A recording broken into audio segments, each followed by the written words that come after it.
Jeshi la Polisi mkoa wa Dodoma linawashikilia watuhumiwa 4 kwa tuhuma za kumiliki silaha kinyume cha sheria, kwamba mnamo tarehe 17 mwezi wa 5 mwaka 2025 majira ya saa 11 za jioni katika eneo la Kikuyu Mission lilopo katika jiji la Dodoma,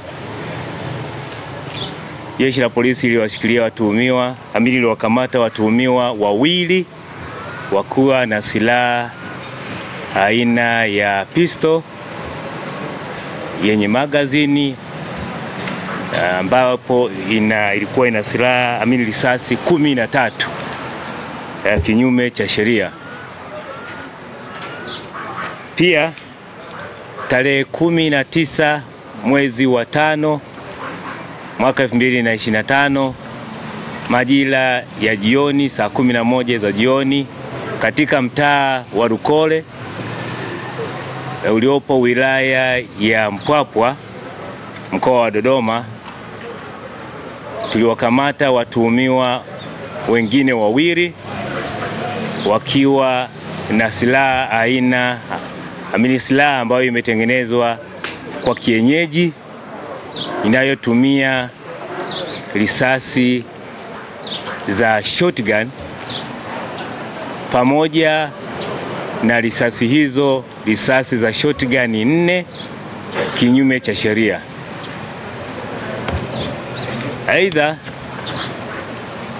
tarehe 18 mwezi wa 5 mwaka 2025 majira ya saa 4 katika eneo la Kikuyu lililopo kata ya Kizota, tuliwakamata watuhumiwa 2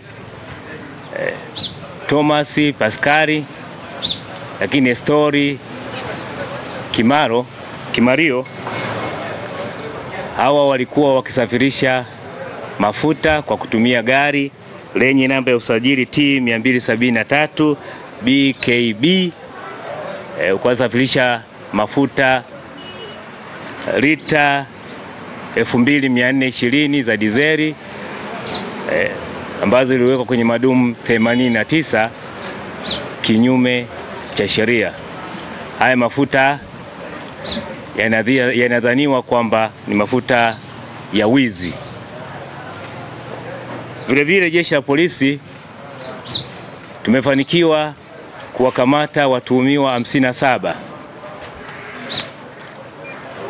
Hao watuhumiwa 57 kwa tuhuma za makosa ya wizi na uvunjaji, pamoja na kuwa na vifaa vya kuvunjia au vya kufanyia uhalifu. Watuhumiwa 30 wamefikishwa mahakamani, lakini watuhumiwa 27 bado tunaendelea na uchunguzi. Mali tulizokuta nazo ambazo ni za wizi ni TV 6 pamoja na redio 7. Pia tuliwakuta na vifaa vya uvunjaji vya kutendea uhalifu. Basi uchunguzi utakapokamilika, hatua nyingine za kisheria zitaendelea au zitachukuliwa. Jeshi la Polisi linatoa wito kwa wananchi wanaomiliki silaha kinyume cha sheria kufuata taratibu zote za kumiliki silaha na wasalimishe silaha hizo, kwani bado tunaendelea na msako mkali kuendelea kuwatafuta au kuwabaini na kuwakamata watu wote ambao wanamiliki silaha kinyume cha sheria. Kwa hiyo ni vema wakasalimisha silaha hizo katika kituo chochote cha polisi au kwenye uongozi wa serikali za mitaa na serikali za vijiji. Vinginevyo Hatutamuonea mtu mwali, tutachukua hatua stahiki dhidi yake. Niendelee kuomba wananchi kutoa ushirikiano kwa Jeshi la Polisi mkoa wa Dodoma,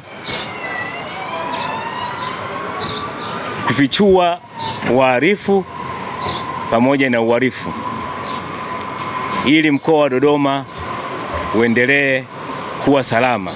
Asanteni sana.